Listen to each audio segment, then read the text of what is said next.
एक व्यापारी व्यापार करने के लिए एक शहर से दूसरे शहर जाता था। बीच में रेगिस्तान का कुछ इलाका पड़ता था।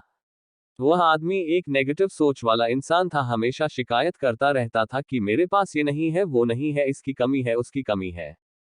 एक दिन वह रेगिस्तान में से गुजर रहा था, तभी उसकी पानी की बोतल खाली हो जाती है। उसे बड़ी जोर की प्यास लगती है, लेकिन रेगिस्तान में पानी ना मिलने की वजह से उसे बहुत गुस्सा आता है और बोलता है कि कितना खराब जगह है, ना कोई पेड़ ना पानी, रास्ता भी लंबा है, रेगिस्तान पार करना पड़ता है। तभी आसमान की तरफ देख करके कहता है कि भगवान, ये कैसा जगह बना दी है आपने। अगर मेरे पास में बहुत सारा पानी होता, बहुत सारे संसाधन होते, तो इस जगह पर हरियाली कर देता, बहुत सारा पेड़ लगा देता। वह आदमी ऊपर देखकर ये सब बातें कह रहा होता है और ऐसा लग रहा था कि जैसे ऊपर वाले से जवाब का प्रतीक्षा कर रहा हो कि भगवान कुछ कह दे।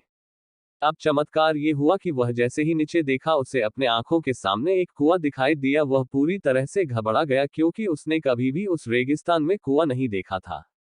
वह कुएं के पास पहुंचा और देखा कि कुआं पूरी तरह पानी से भरा हुआ है, परंतु वह आदमी नेगेटिव सोच वाला था और हमेशा शिकायत करता रहता था। और फिर से आसमान की तरफ देखते हुए बोला, भगवान, पानी से भरा हुआ कुआं तो दे दिया, लेकिन पानी निकलूंगा कैसे। तो इस बार जब वह नीचे देखा तो फिर से चमत्कार हुआ। उसे कुएं के पास रस्सी और बाल्टी दिखाई दी, लेकिन आदमी फिर से ऊपर देखा और बोला, भगवान, अब इस पानी को ले जाऊंगा कैसे। तभी उसको एहसास हुआ जैसे उसके पीछे कोई है। वह पीछे मुड़कर देखा तो एक ऊंट खड़ा हुआ होता है। वह पूरी तरह से घबरा गया, सोचने लगा कि ये तो सच में होने लग रहा है। मैं बातों बातों में कह तो दिया, अब मुझे यहाँ हरियाली करनी पड़ेगी और पेड़ लगाने की जिम्मेदारी लेनी पड़ेगी। आदमी को पानी से भरा हुआ कुआं मिल गया, बाल्टी और रस्सी मिल गई, पानी को ले जाने के लिए ऊंट भी मिल गया, सब कुछ मिल गया।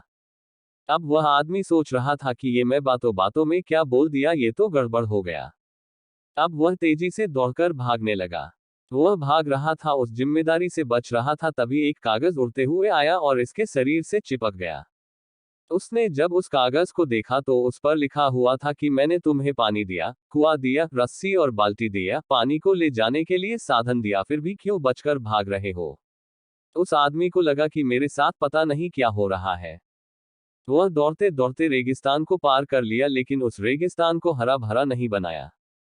ये कहानी हमें सिखाती है कि हम में से बहुत सारे लोग ये कहते हैं कि बड़े स्कूल में पढ़ लिया होता या बड़े कॉलेज में चला गया होता तो ये कर लेता, अगर मेरे पास बहुत सारा पैसा होता तो ये कर लेता, मेरा बॉस मेरा साथ नहीं देता है, नहीं तो मैं पता नहीं क्या कर देता। हम हमेशा शिकायतें ढूंढा करते हैं, अपनी जिम्मेदारी से बचकर भाग रहे होते हैं। ये कहानी हमें सिखाती है कि लाइफ में हम जो कुछ भी कर रहे हैं, 100% जिम्मेदारी हमारी है कि उस काम को बिना किसी शिकायत के पूरा करें। तो दूसरों पर दोष देना, उनकी गलतियां बताना बंद कीजिए, अपनी गलतियों को सुधारना शुरू कीजिए।